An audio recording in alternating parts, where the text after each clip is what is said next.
Hey everybody, Ed here with the Digital Digest, and today I wanted to share a quick comparison between the Microsoft Xbox One controller on the left and the Sony PlayStation 4 controller on the right. Now, for those of you that follow my channel, you know that I've unboxed both of these consoles and have been using them since their launch, and they both offer great experiences, and really depending on what you're looking for, I think both are great options, but again, it comes down to what you expect to get out of your next-gen console. I'm not going to be comparing the Xbox One and PS4 today, but they are very similar in terms of hardware. In fact, one of the few areas that they actually differ is the controller itself, and that's why I am comparing these two today. I'll also be comparing the headsets. These are included with the consoles, and basically what it comes down to is brand loyalty. You know, did you own both consoles last generation? Did you only own one? And if you did, are you going to have to migrate to this new controller? Both of these are very similar to last generation. The Xbox One controller basically took the 360 controller, which was, in my opinion, one of the best ever made, well balanced. In terms of design, the only real complaint I had with the Xbox 360 controller was right here on the back there was a hump that really, if you gamed for a prolonged period, could end up rubbing on your knuckles, or at least mine, of my middle finger, and that's something that has now been eliminated. In terms of fit and finish and feel, it's a very nice controller. You've got the Xbox button right at the top. That's how you sync, much like the previous gen, and the buttons are pretty quiet. And everything just works as expected. In terms of whether or not you're going to prefer the actual layout of having the thumbsticks in this position and the D-pad here, as opposed to what the latest Dualshock controller from Sony has to offer, again, really comes down to personal preference. But in my opinion, Microsoft took what was probably the best gaming controller ever for the 360 and just upgraded it by basically slimming it down and eliminating basically wasted material and making it slightly more ergonomic.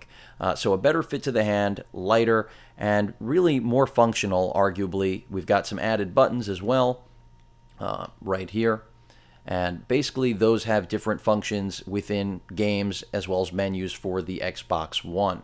And overall, I just really like the experience here. It does take regular batteries. We're not working with a built-in battery pack like the Dualshock controller that I'll be looking at in a moment, and these are just AA batteries.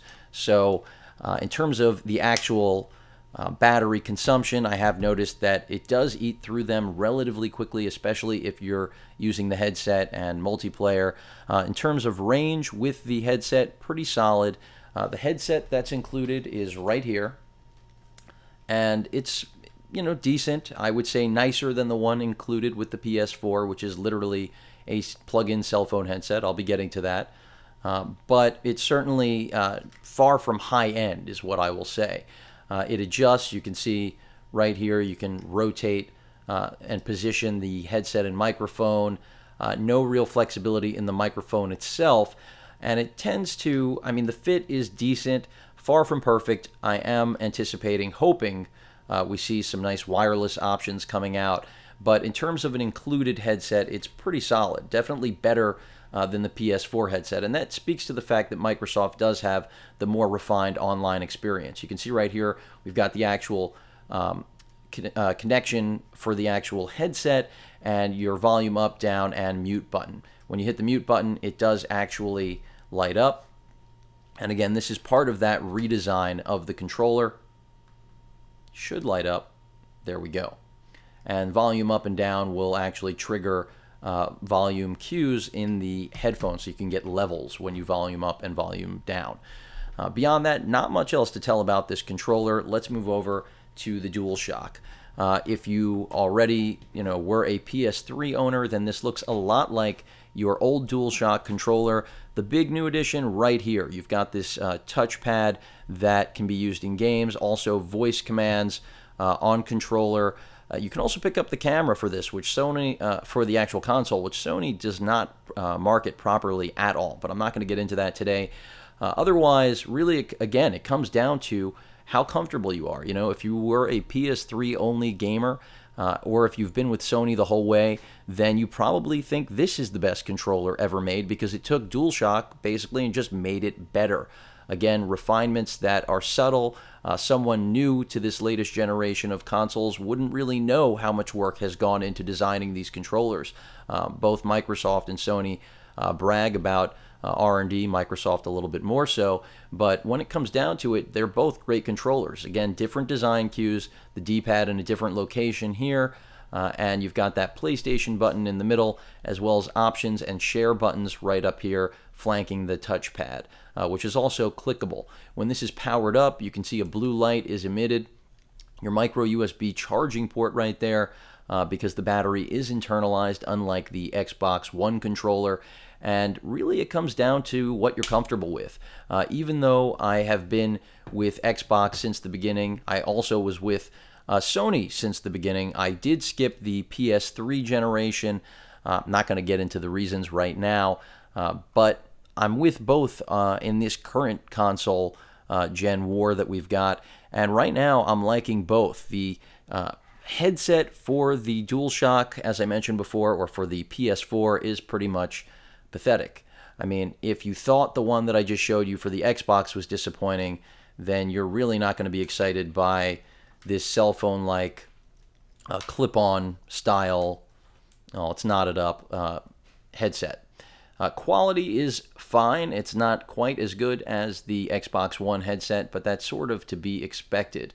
But the nice thing is that Sony really just went for a standard 3.5mm headphone jack there, so you can really use anything you want. Of course, Microsoft keeping it nice and proprietary, and that's part of the entire difference, or the characteristic primary difference between these two consoles, which I'll get into in the course of a review of the consoles themselves. Different visions from different manufacturers. You can see that right here in the controllers right now. And again, sharing this because this is one of the primary differences in the console war right now.